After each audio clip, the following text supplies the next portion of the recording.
Hey, welcome everybody to Spirituality Adventures. We're glad you're tuning into this episode. We are a viewer and listener supported podcast, so we really appreciate you listening, watching on YouTube. We really encourage you to subscribe to whatever platform you're using. If you're on YouTube, hit that subscribe button, or if you're on Apple or however you listen to a podcast, be sure and subscribe. We greatly appreciate it. Also, make comments if you like it and share it if you like it. We really need people to make comments and share the episodes that you like. And then also, if you're not already a supporter, we really would encourage you to go to spiritualityadventures.com and you can pick a tier, and we have bonus content for every type of giver. This is a nonprofit, so they're tax-deductible donations, but we do provide bonus content for those who are supporters. So be a part of the team, help support Spirituality Adventures, and we're so glad you're tuning into this episode.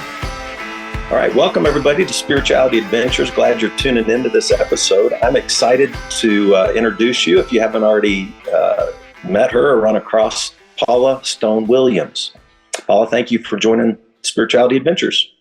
It's good to be with you today. Yeah, so I was talking to our common friend Doug Padgett, and I was telling him that I was getting ready to do a podcast interview with two of one's a current congregation member, and one was a previous congregation member with two people I've pastored who are now trans women, and I was going to bring them on together, and we were going to talk about what we thought about this and what we were thinking in the 90s, and then all the different ways we've changed and transitioned and all this from just the way we think about this issue to their personal stories as well. And Doug was like, well, you got to talk to Paula Stone Williams. And so I was like, okay, because I think we've interviewed one Black hip hop artist who's a trans man. And that was a really interesting conversation. But thank you so much for joining this. I read your book, As a Woman. Your memoir came out in 2021. And what an amazing story. Oh my gosh. There were times when I was tearing up. There were times when I was laughing. There were times when I was just feeling the tension of all the things that you've gone through in your life, especially when it got to the family, telling your kids and all this kind of stuff. And oh my gosh. So thank you for putting yourself out there like you've done, sharing your story and helping us who don't understand this world so well. I feel like I'm an ally with the queer community, but still learning and growing myself so much as I hang out with people. Thank you. Yeah, the book has done very well. I was fortunate to get a contract with Simon & Schuster, and fortunately had a very, very good editor. So working on a proposal for another one right now that, not saying much about it at this point, but also could be another TED Talk, which is a possibility. I don't write or speak much on trans issues any longer. My first TED Talk was on gender equity, and now I speak all over the world on issues related to gender equity, and very rarely speak on trans issues. I'm also very active in the TED world and serve as a speakers coach for corporate speakers and for people who do TED Talks. And then I also am mayor pro tem of the town I live in here in Colorado. And actually, the fact that I'm trans is incidental in almost all the worlds I inhabit now, which I am very fortunate and probably one of very few in the trans world that has had that kind of privilege of it not being the main thing that people think of when they think of the person, at least not any longer. Certainly it was that way when I first transitioned, having been an evangelical leader. Yeah, let's give a little background on that for the audience. You tell us about the family that you grew up in, the evangelical world, and how that. Give us, like, where did you grow up? Was your dad a pastor? Is that? Yeah, my father was a pastor, and I grew up in the Stone Campbell movement in the Independent Christian Church, which there are about 7,000 churches nationwide. A cousin of the Disciples, cousin of the non-instrumental Churches of Christ. And one of the largest denominations when it comes to mega churches and also in church planting. In fact, 4 entities within the independent Christian churches started and owned the Exponential Conference in its early days. I have no idea if they still own it now, but I was the CEO of one of those 4 organizations. I was the CEO of a very large church planting organization that was New York based, but worked throughout the United States, Northern Europe, and Northern Asia when I was still with them. And yeah, also I preach pretty regularly in mega churches. I think at some point I've preached in 3 of the 10 largest churches in the United States. I was in the regular preaching team of a couple of mega churches. So all of that stopped within literally 24 hours when I came out as trans. Yeah. How long ago was that? What year did you come out? That was 11 years ago. Okay. I did my doctor of ministry at Fuller Seminary with Peter Wagner with missiology and church planting stuff. Yep. And planted a vineyard church in Kansas City. Yep. Well, that's because you and I are both older than dirt, you see. And so we actually go back to those days. I was out there a lot in the 80s for things with the Fuller Institute as well as the seminary. Yeah. Yeah. And I think, let's see here, you're with the Independent Christian. So I'm now I have full standing with the Disciples of Christ. Yeah. Pastoring an open and affirming congregation in Kansas City now. So, so I had to do all the history of the Stone Campbell movement, right? And all right. Well, that's where the Stone in my name comes from. Is Barton W. Stone is on my family tree. So, I come in, and my dad's mother was baptized at Brush Run Creek, which is where the Campbells established a church. So, yeah, I am about as deep in the roots of the Restoration movement as one can be. Wow. I went to my first Disciple of Christ national convention last year in the summer, and it was in Louisville, Kentucky. So, yeah. So they had a bus trip, to the, anyway. Yeah. Yeah, I've actually spoken at the meeting house at Cane Ridge when the Independent Christian Church Convention was held in Louisville, and we took a bus trip over there. Yeah, because I was editor-at-large of their national magazine at the time, the Christian Standard. Interesting.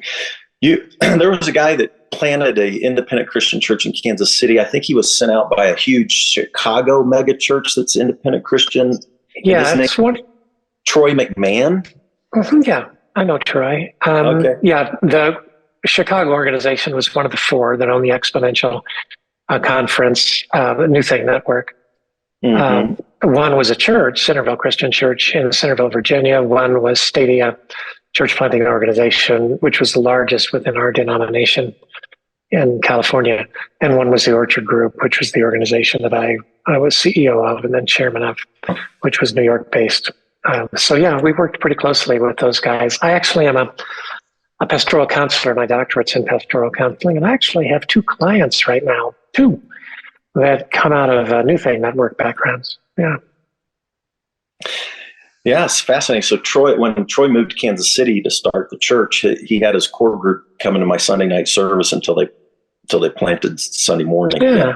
Anyway, well, so I was talking to somebody this weekend at the Mountain Film Festival in Telluride, and we were with Doug Padgett and a bunch of other folks. And I was telling them, it wasn't Troy, but I have another friend in Kansas City several months ago who just preached a sermon. One of these, like, hey, we love everybody, and it was one of these messages where, the gay community is committing suicide because it's a sinful choice, and therefore they're feeling shame over their choices. Literally, just within the last year, after all the kind of research that's going on. So, a part of me is like trying to help my evangelical friends that I've hung out with for decades, to introduce people like you and hopefully hear and listen to stories. And I know you've been previously doing this. You've had these conversations with people so many times. Give us a little window into what your book is great. You go through many chapters on how you entered into adolescence late, how you always were sensing you were always sensing. You describe your experience as you were living as a man, identified as a man at birth, but always felt like a woman. That's actually not correct. Okay. That is the typical narrative for trans people. But as I said in my first TED Talk, if you met one trans person, you've met exactly one trans person. So every story is unique. I never felt that I was a woman in a man's body. I felt like I was supposed to have been born a woman. And I felt like a man in a man's body, but it did not feel at all like home. It felt like a foreign location. And so I think I was, in fact, in pretty much every way, behaved as a male and had thoughts and feelings that males do. Testosterone is a pretty powerful substance. So is estrogen, by the way. But I had this strong nagging sense from the time I can first remember that I was not supposed to be a boy. So as I say in my TED Talk, I thought that a gender fairy would arrive and say, what gender do you want to be? And I think that came out of both naivete and white male entitlement. But then when a gender fairy didn't arrive, I didn't hate being a boy. I just knew I wasn't supposed to be one. And so it wasn't until it got to the point that I could no longer survive living as a male that I finally came out. I wanted to get all the way through my life without transitioning because I did not want to do that to my wife or my children. And when you were doing all the work with the Independent Christian Church, and then you met your wife in college, married, you have 3 children, is that right? Correct. Mm-hmm. 3 children. And how old were your kids when you finally came out to them? I came out in 2012 to them, and they were born in 77, 79, and 80. So you can do the math on that one. It was very difficult for all of them, particularly for Jonathan. Jonathan wrote about it eloquently in his book, She's My Dad, which was published by Westminster John Knox in 2018. Jonathan and I did a TED Talk together and have spoken all over the country together on how difficult it was for him to come to grips with my transition. All of that's pretty easily findable on the internet. The TED Talk is the shortest version of it all, 14 minutes. That we did at TED Women in 2018. And you and your wife had been processing this before you talked about it with your kids for several years. Is that correct? From the time we were married, yes. You were processing all of this. She and my therapist were the 2 people who knew. No one else on earth knew it all. Yeah. And you were in New York, making a living, speaking all over the country, doing church planting conferences, talking about this with your wife, and finally the tension got high enough in you that you decided to come out to your kids.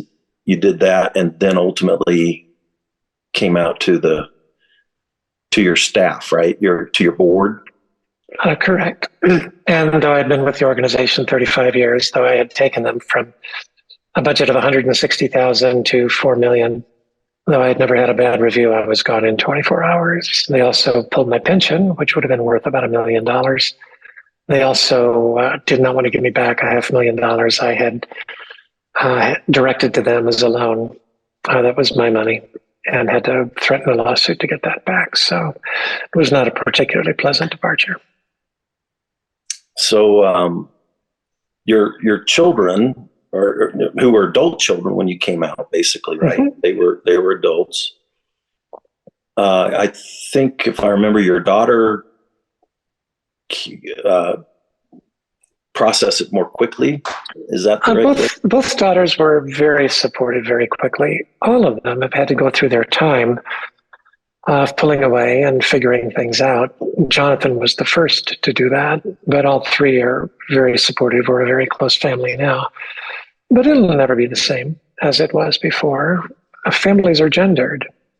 And so when someone transitions genders, it is very difficult for the family process. My son and I just got back from a week of hiking in Scotland, northern Scotland, and it was just an absolutely wonderful trip for us. And I think it was, in a lot of ways, kind of a full circle healing for us, 11 years after the fact of coming out and transitioning. So it takes a long time, I think, for a family to work through that. It's also, I think I avoided doing this as long as I could because of what it would do to my family. And sure enough, I'm glad that I did avoid it. And if I could have avoided it my whole life, I would have, because it was, in fact, devastating for the family.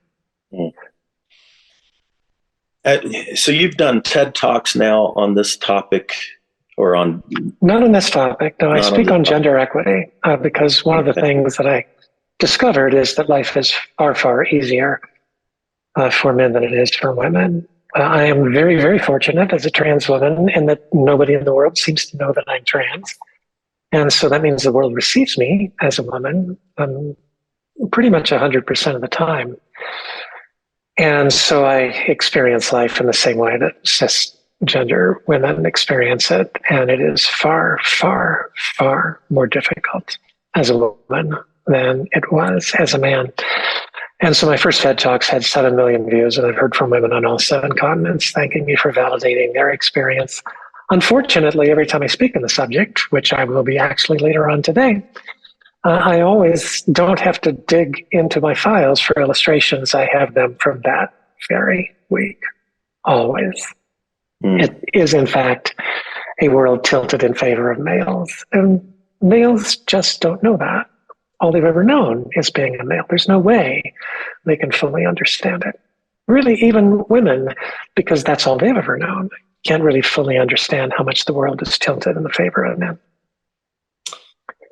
Yeah. So I'm curious. Do you feel like in the evangelical world that you inhabited, have you seen people change their minds over the course of the last 11 years that you've come out and you've shared your story?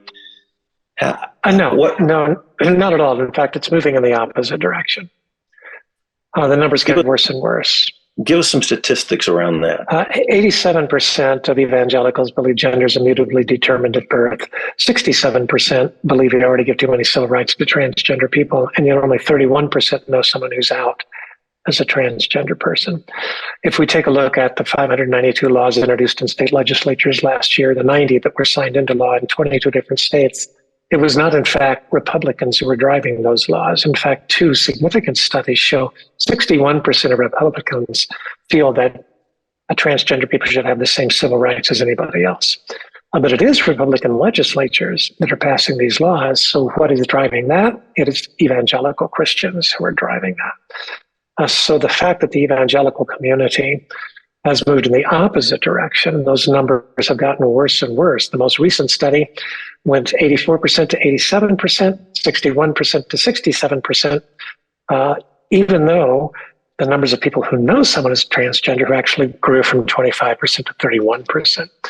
But that was just in a 3-year time period that we see those numbers increase. So there's no question that the evangelical community has been driving the force against transgender people, and in fact has been extremely vocal and very mean-spirited toward me. Last Thanksgiving, I got 15 texts in the morning telling me that I should not exist on the face of the earth because apparently 15 people had nothing better to do on Thanksgiving morning. Because I'm a very public and high profile figure, I've been able to protect myself from that stuff. But these people have done their work to figure out that there's a particular way you can send a text that a phone might block it, but if you have an Apple computer, it will not block it. And so that's how they communicate their anger toward me. And it takes a lot of work to figure that out. And that has been almost 100% coming from the evangelical community. Wow. Is it because I've heard, I was just interviewing Tom Ord and his daughter, Alexis Ord, who is in the queer community, but Tom's a Nazarene guy who wrote a book called Why the Church of the Nazarene Should Be Fully LGBTQ plus affirming. And he's now facing a tribunal for it. Anyway, he was sharing, if you go back, I don't know how far, I mean, most evangelicals would have been against even gay marriage, right? I mean, back when Rick Warren was trying to, do the California proposition against gay marriage. The numbers on that still, 51% of evangelicals, 51% of millennial evangelicals are supportive of marriage equality in the last study that was done on that subject, which I believe is 2019. And that was up from 36% the previous study. But yes, it is evangelicals, Christians that still are the lowest percentage, actually the absolute lowest at 15% are Jehovah's Witnesses. Evangelicals on the whole, only 36% are supportive of marriage equality if you look at all the age groups. And take a look at the Roman Catholic Church, 51% are supportive of marriage equality. Of course, it's not a democracy, so particularly the U.S. Catholic bishops are not supportive of it. You look at the mainline Protestant churches, on average, 2/3 of them are supportive of marriage equality. Take a look at the more liberal Jewish denominations, and over 80% are supportive of marriage equality. So that one is moving, in a positive direction, right? Mm-hmm. But the trans discrimination is moving the opposite way. Right, and the reason for that is actually a reason that I think anthropologically and sociologically they have to look at, and it's also why I don't take things personally. If you take a look at the work of E.O. Wilson, Edward O. Wilson, who was a sociobiologist at Harvard and MIT, who won 2 Pulitzer Prizes. His first Pulitzer Prize was in identifying that the key social unit for the human species was not the nuclear family, it was the tribe, that we are a tribal species. And interestingly, as Jonathan Haidt notes in The Righteous Mind, we never took off as a species when we were at the level of blood kin. We did not take off as a species until we got to the level of tribe. What brought us together to be at tribal levels? And most people assume it was our need for safety, and it's not. What brought our species together into tribes was man's search for meaning. So think Stonehenge, or the carved bodies of Rapa Nui, or the burial mounds of indigenous Americans. So ultimately, I believe religion is good for our species. I think it's always been good. I think it always will be good. It's the place where we figure out the meaning of life in community. And so I, as well as others, am alarmed at the fact that we've gone from 70% of Americans being locally affiliated with a religious entity in 1999 to only 47% in 2021. But that is the direction things are going. Does it mean the demise of the church, the demise of organized religion? No, because our species needs religion. But as Wilson discovered, the key social unit is, in fact, the tribe.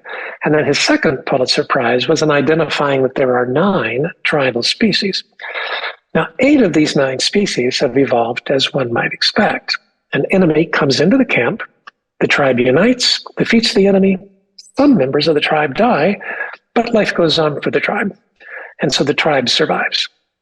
He says, unfortunately, the 9th tribal species, and he calls these eusocial species, EUSOCIAL, the 9th eusocial species has evolved to believe an enemy is necessary for the tribe to survive. And where no natural enemy exists, they create one.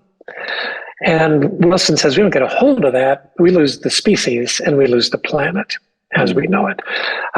That's not in any of his books. The best place to hear that is on a Terry Gross interview on Fresh Air a couple of years before his death, which took place last year. But that is the problem. We create enemies that don't exist. And if you know the work of René Girard, the anthropologist philosopher, usually it's top down, as those in power determine that the best way to remain in power is to identify enemies in the camp that only they have the unique ability to identify. And then that will always be a minority group that is virtually powerless. And of course, the most egregious example of it in the 20th century would have been the Third Reich with the Jewish population. And today in the United States, it's trans people. So we're only 0.58% of the population. Unfortunately, right now, the LGBT part of that world, after marriage equality, is seeing the numbers go in the right direction for them. And so a lot of them have unfortunately abandoned us because they see that it's moving in the wrong direction for trans people. And it is, and it's not good. It is not a safe time to be transgender in America today. Well, hold on, I'm going to show you something. Just reading a book by a friend of mine, Theology of Consent, Mimetic Theory in an Open and Relational Universe. There you go. And he's doing I just read the chapter on scapegoating, right. Yeah, that's René Girard. Mimetic Theory is what Girard is known for. Literally just read that this morning. And that is, that's how those in power have remained in power. I alone am the one to identify the enemies within the camp. And so you better leave me in power because I'm the only one who can identify those and eradicate them from the camp. So whether that's certain people running for elected office now or whether that's Hitler, that is always a red flag. Yeah. And then one of the trans man that I interviewed that is a hip hop artist. He lives in Chicago. And he was sharing how hard it's been for him to gain acceptance in the LGBTQ community as a trans man. And then I have trans people in my church, and it's been interesting that there's been some issues within the LGBTQ plus community and some discrimination toward the trans there as well. So that's what you're describing, is that not only is it the straight cisgender community that's like doubling down against the trans community, but there is a little bit of that even within the LGBTQ plus community. Is that fundamentalism's fundamentalism wherever you find it? And so there are fundamentalist feminists, and those have been given the acronym TERFs for trans exclusion, radical feminists who are convinced that trans women are a plague on the earth. They're very strong in certain universities. They're very strong right now in certain parts of the United Kingdom. You also discover that the segments of the gay population, particularly the lesbian population, have not looked favorably on trans men, some segments of it. Some segments of the white gay male population haven't looked favorably on trans women. But the numbers within those communities who are in opposition to one another are very small. It's just that those who are on the other side of the equation, I want to try to point that out, to show division within the ranks and to point out the supposed lack of health within the LGBTQIA community. And again, fundamentalism is fundamentalism wherever you find it. On the whole, pretty much everybody within that community is supportive of everyone else within that community. Though there are complexities there that we don't have time to go into here, I would suggest reading Yascha Mounk, M-O-U-N-K, Yascha Mounk's book, The Identity Trap, where he talks about some of the excesses of third wave anti-racism and the far left at this point, and ways in which they can be their own worst enemies on some issues like cultural appropriation or cancel culture. I have experienced cancel culture from the left because of positions I have taken regarding medical care for teenage transgender children, which is not acceptable to the left. You're advocating for waiting until the brain develops more fully, or correct. Right, because we know that 0.58% of the population historically have been transgender, 1 in every 200 people. And suddenly you have up to 5% of the population identifying as transgender. And the question that you want to ask is, at what point do they identify as transgender? If you find someone who was identified male at birth, who consistently, persistently says that they're in the wrong body from the time they can first speak, that is a trans person. And that person can receive medical treatment really as early as you want to give it. 100% of the time, they are not going to detransition. 75% of those people were identified male at birth. 25% of those people were identified female at birth. And so when I say identified male at birth, that's trans women. Identified female at birth, that's trans men. So that group that identifies very, very early, yes, we do know that they can be treated very early, 12, 13. But when a child does not identify as transgender or as non-binary until 12 or 13, there are a lot of questions to ask. Is this a maturational issue? Is this an individuation issue? Is this a differentiation issue? Or is this a gender identity issue? And we're seeing in some environments up to 9 to 10% of those children who do transition, detransition. Well, historically speaking, 96% of the trans population is happy in their new gender. Only 4% are not, and even fewer percent detransition. So if all of a sudden you see detransition rates going from almost nothing to being a very high percentage of those identifying as transgender, that's something you need to pay attention to. And the question you want to ask is, when a child doesn't identify as transgender until 12 or 13, are they? Are they truly transgender? And I believe that treating those people medically with anything that is not reversible is not responsible. And again, this is for those who only begin to identify at the teen years. Also, interestingly, over 2/3 of those were identified female at birth. And almost all have comorbidities, which means have multiple diagnoses in the DSM-5. And so Europe has been looking at that, where it's not a big issue. It's not become a political issue in Europe. And Europe has been pulling back from providing medical care for these young people until age 18 without a huge outcry for the most part. Just recognizing, oh, wait a minute, this could be a cultural phenomenon that in one generation might have caused a child to be goth, and in a current generation causes them to identify as non-binary or as transgender. And the problem with that is, if you're dealing with a person who truly is transgender, well, now you've really created a more difficult environment for them to be able to transition within.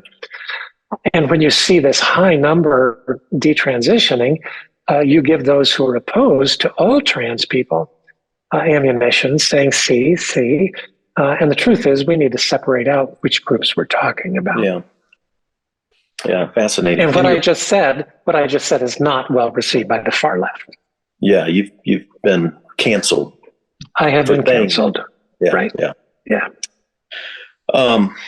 In your book, I think you mentioned because I mentioned about, literally I knew a friend who just within the last year preached about the statistics about suicide, right? And blaming it on this thing. What you cited that when a person has a supporting family structure, community structure around their transition, that the suicide rates almost go away, right? But if they're in a shame, we do have a 41% suicide attempt rate in the trans population, 6 times higher than any other diagnosis in the DSM-5. So that's a reality. We also know that within 2 years of transitioning, 35% of transgender people post-transition will have suicidal ideation. That's a high number. That's different than suicide attempts. However, ideation is not the same as attempts. And so we want to isolate then, what is that about? And the most recent study came out and has just come out tentatively. It's a 2022 study of, I believe, over 20,000 people who identify as transgender or gender non-binary. And looking at that group, 96% are happy in their new genders. So then, well, let's isolate the 4% who are not. And we find out that of the 4% who are not, and now that's our control group, so now that's 100%. Out of that 4% who are not, if you take a look at 100 of those people, 96 of those 100 are actually happy in their new body. Only 4 are not. So 4% of 4% are not happy in their new body, almost infinitesimal. Mm-hmm. So what about the other 96 that regret transitioning? Out of that 100, the 100 that is 4%, if you're following the math there. So again, this is a very small segment of the population, but now we're just studying that segment. Mm-hmm. So 96 out of 100 of those, if you ask them, why do you regret transitioning? It is because of the opposition they have received culturally. Mm-hmm. It is because of the hate they receive on a regular basis. It is because of all the anti-transgender laws. So in fact, the very person preaching that sermon is the cause of the suicidal ideation. Yes, it is the internalization of the transphobia. If you allow those people to be in a supportive environment, they do not experience suicidal ideation. Yeah. So it is purely the opposition. So that, of course, is infuriating when I see or read that. Because it is simply not true unless you're dealing with that 4% of the 4%. Right. So, you're dealing with a very, very tiny portion of those who transition, who regret it because they don't like their new gender. Mm-hmm. It infuriates me too. Yeah. Well, people are dying because of it. Yes. And yet, one of the problems we have in the current world is that we don't acknowledge that humans always care more about belonging than we do about the truth. And, you know this if you're a therapist, because you have clients who've been abused by their father. They say, well, I'm going to confront my father, and I know the family's aware of the abuse. They're going to back me up. And, you as a therapist have to be the one to say to them, oh, yeah, don't be so sure of that. Because most of the time, unfortunately, I think 90% of the time, the family will not back up the person who's confronting the perpetrator, even though they know good and well it happened, because belonging is more important to those people than the truth. And you see that so often, both with the left and the right. It's a human tendency to care more about belonging than we do about the truth. It takes a courageous person to actually want to look at the facts. Yeah. Whether you're looking at the facts of the number of teens who detransition, which is something the left doesn't want to look at, or whether you want to look at the number who actually regret their new body, which is something the right doesn't actually want to look at. It takes a lot of dedication to actually look at the facts. Mm-hmm. Oh, so true. So, so you're still, are you pastoring or co-pastoring? I did pastor a church for 6 years, just stopped doing that last November. So yeah. Last November. So when you went through the rejection of the evangelical community, instantaneously,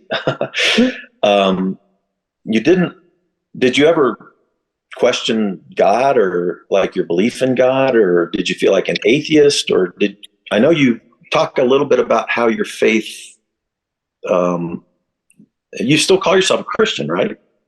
I do. Explain how your faith has changed a little bit through this. I've gone on record. I mean, it's in my second TED Talk. I have the line, I believe in God most days, except for Tuesdays and Thursdays and any day that I'm on the New Jersey Turnpike. So to me, faith has always been something that's tentative. I see lots and lots of signals that we are randomly here on a capricious universe that does not care. And yet I also, when the day is done, believe in a benevolent creator. And that has stayed true. I also am a Christian. I actually believe in the teaching of Jesus to love God, love neighbor, and love self. And that stays consistent with me, even though I'm fully cognizant of and sensitive to those who only see the negative side of religion and do not believe in the existence of God. No, my faith continues. I don't believe that any form of of fundamentalism in the three desert religions is good for our species.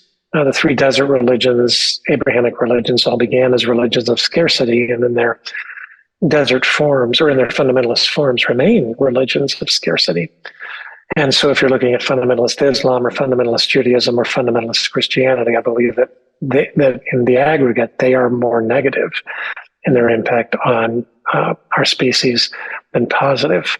But if you look at them in their more generous forms, I think all three of those religions are very positive for the species. As I've already said, I believe that religion on the whole is a good thing for our species because it's the one thing that causes us to come together at the tribal level for the major purpose of figuring out the meaning of life. When my year 2019 was, due to my own decisions, my own shame around my own failure, let's say it that way. I was probably had passive suicide ideation and felt like an atheist. And I've always believed in evolution. I've just believed in like a theistic evolution, kind of thing. And always been a follower of Jesus. But, when it came down to it, I thought, well, if there isn't a God, I still see, like there's suffering and capricious, like you said, the capricious nature of suffering and evil and all these things. But at the same time, I was like, I've experienced love. I still believe in love. I've experienced beauty. I still believe in beauty. I've experienced creativity and generativity and some, flourishing.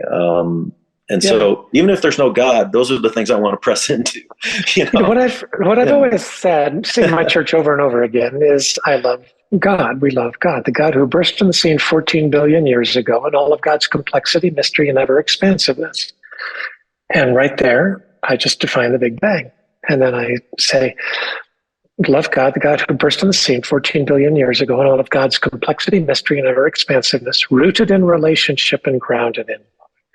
Rooted in relationship is based on the discoveries of quantum physics that the ultimate building blocks of the universe are not made of matter, but are made of a pattern of relationships between non-material entities. So the building blocks of the universe are relationships. And if the building blocks of the universe are relationships, then really is it that much of a stress to say that the most powerful force in the universe is love? Mm-hmm. And so that's why I say rooted in relationship and grounded in love. Oh, I love that. That's where I'm at. I'm kind of, I'm a new process theology guy.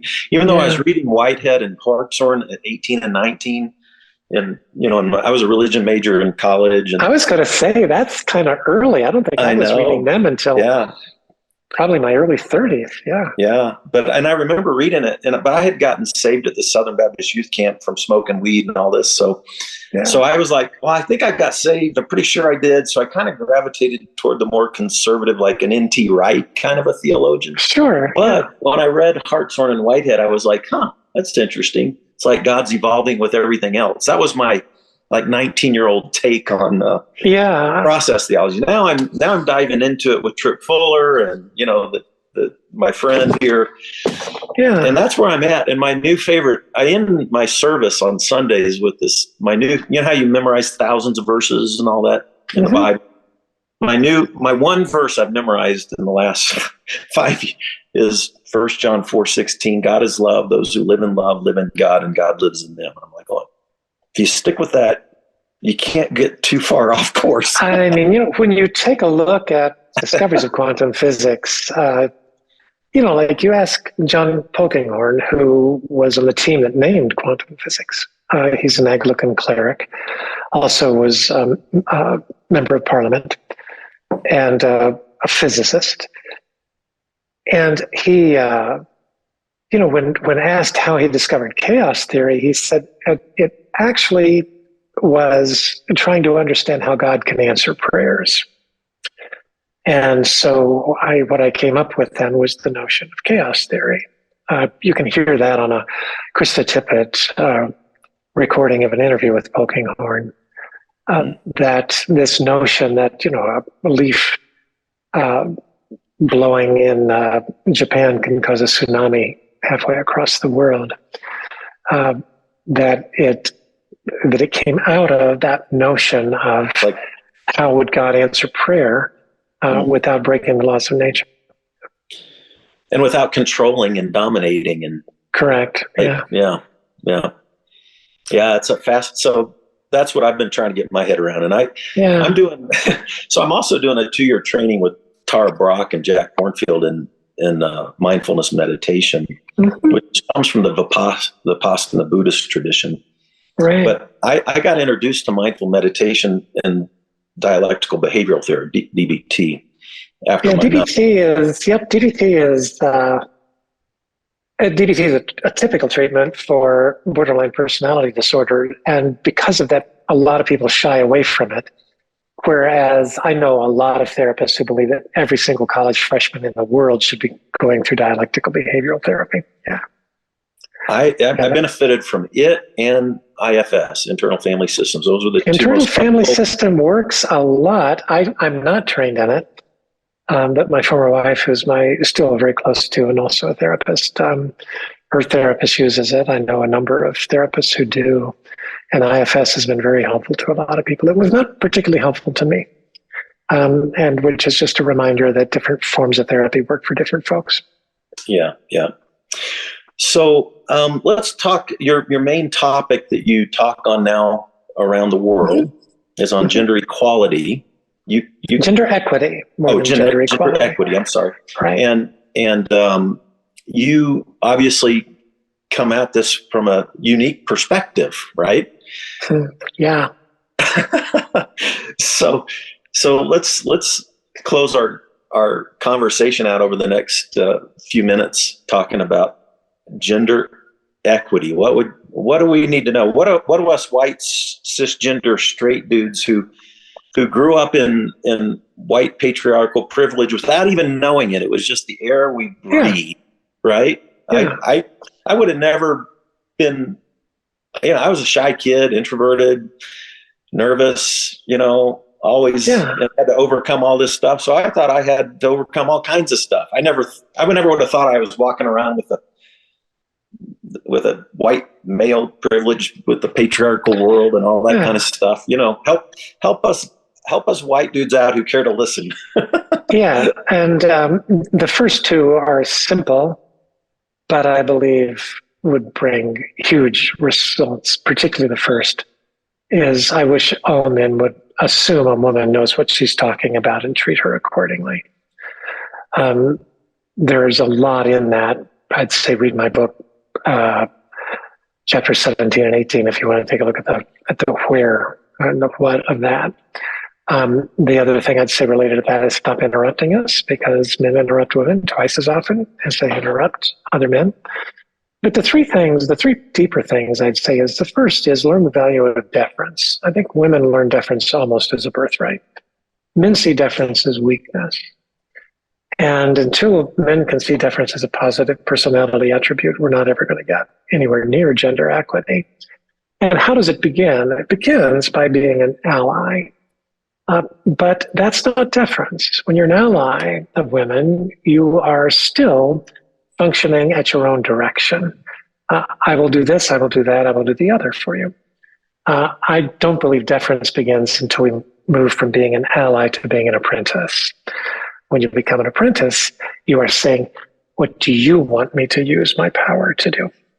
How do you prefer that I use my power as a white man to bring about change in your world? So you are deferring to the leadership of a group that's oppressed.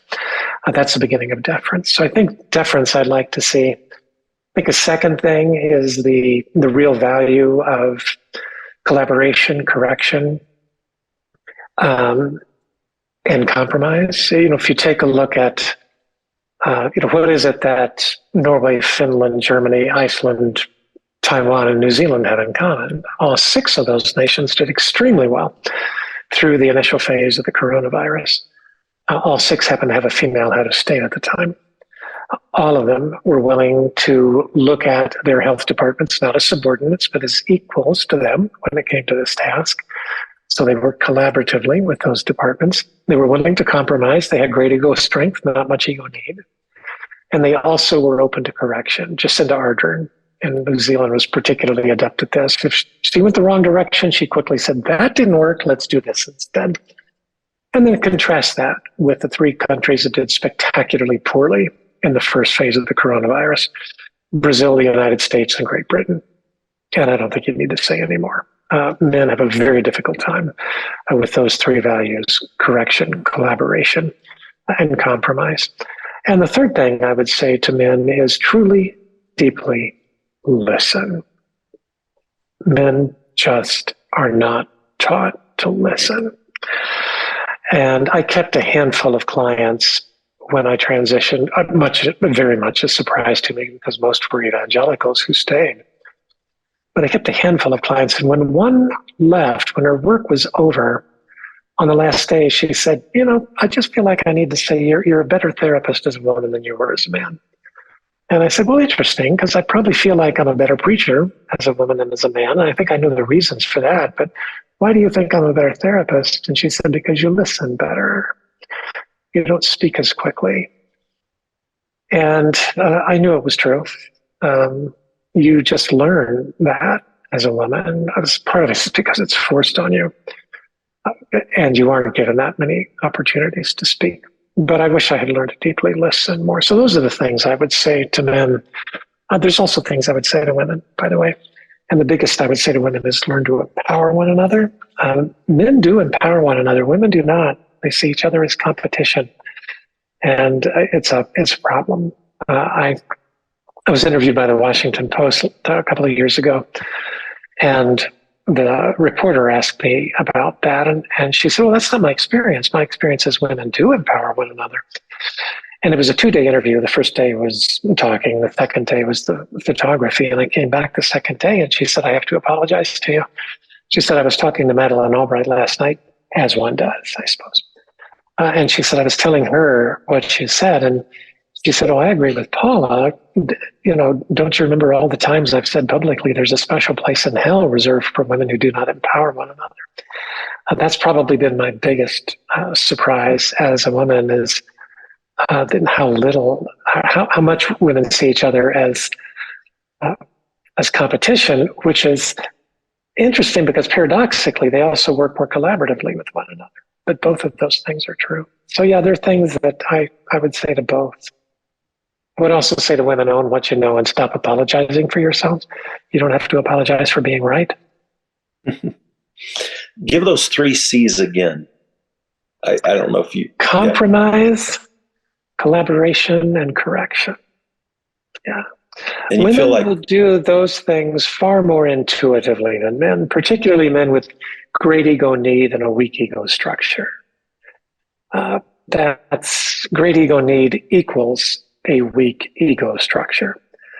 A great ego strength is a strong ego structure. So great ego strength is a good thing. A great ego need is not a healthy thing. Yeah, and I mean, this isn't just the workplace, but it's marriages too. I was interviewing Tina Shermer Sellers the other day. Yeah, Tina's great. Weeks ago, and I interviewed her twice. One on her first book, God, Sex, and Conservatorship, and then her newest one on shameless parenting. Yeah, and but she cited, I think, a statistic that, I think 1 in 4 women have been abused, either physically or sexually. But then she was saying in marriages, I think she said 80% of women have had sex against their will or within a marriage. I would trust Tina's statistics on things. She's her stuff is well researched. So you think about the male dominance as a way of, I mean, gosh, it's so ingrained in not just American history but world history, and it is. And men just don't. we don't get taught these things. We just No. absorb the air we grow up in, and Right. have no, unless you just start listening, doing stuff like this and listening, and, yeah. I went through a tough time about 2 years ago, a very tough year, maybe the hardest I've ever gone through, and made a number of mistakes in that time frame. And I remember saying to my former spouse, I said, wow, apparently I'm fundamentally different as a female than I was as a male. Because, these things never happened to me when I was a guy. And she said, oh, no, you were the same. You just got a free pass when you were a powerful guy. These same flaws in your personality, they were there then. But women don't get a free pass ever. And men do, and often, therefore, are not even aware of some of their deeper flaws.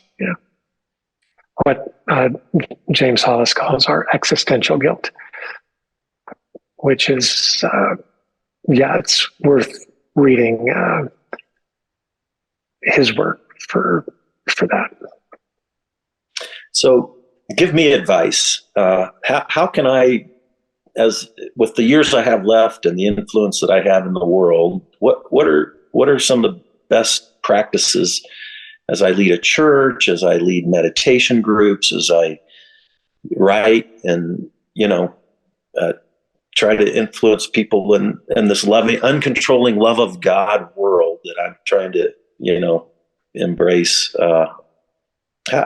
What are some of the practices that you would recommend for me as we close, because we're just about out of time? And thank you so much for your time too.